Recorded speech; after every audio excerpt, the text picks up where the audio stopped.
I think people that work in human services certainly have very difficult jobs, very stressful jobs, hear a lot of very sad and hurtful situations that people find themselves in.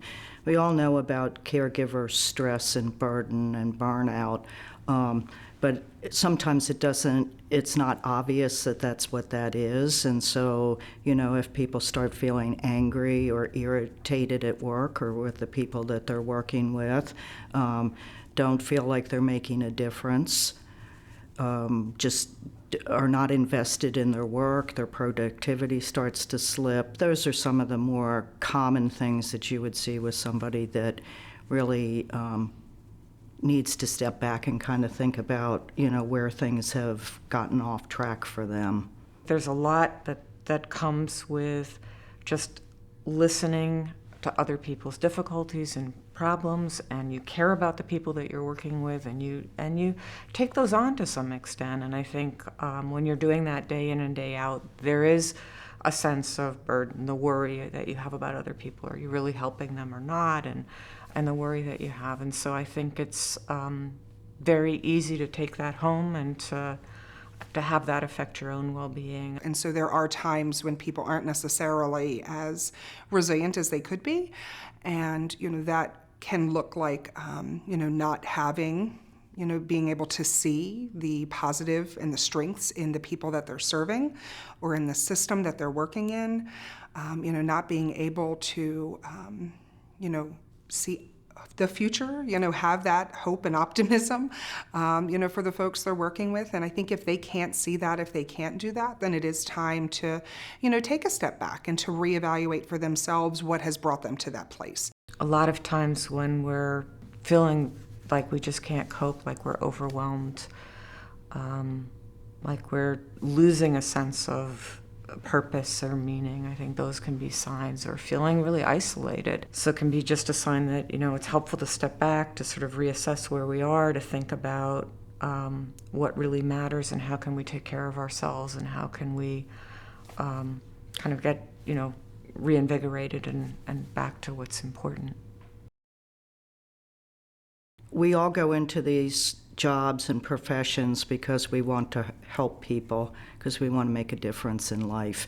And if you're not taking care of yourself and start to get either depressed or cut off from the reasons that you went into the field to begin with, it's going to impact your work, and it's going to impact your work and your life. Those of us who work with children, youth, and families who may be struggling with some emotional issues, it's tough work, but very rewarding work. And I think it's important to keep ourselves strong, to keep ourselves recharged, to keep ourselves feeling sort of healthy and resilient mentally and physically, so that we can give of ourselves to the people that we're caring for and with and about.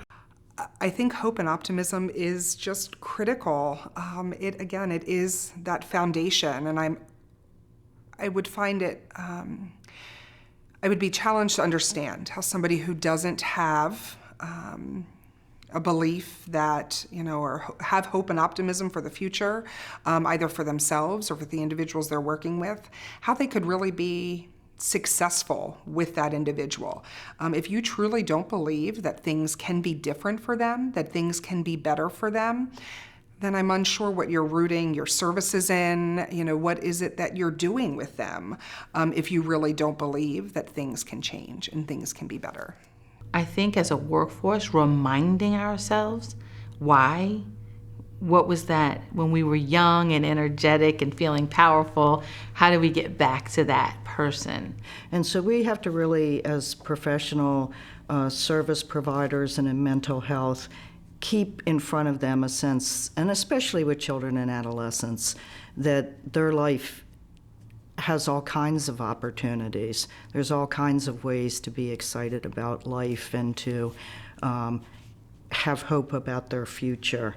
And if we ever get to the point where we don't believe that somebody that we're working with has a future that's hopeful and connected and has purpose and something of value to offer, then that could be a real sign that maybe, you're really getting kind of burnout or feeling that, because really what's the message there, not only to the child, but for the work that we're doing in terms of outcomes.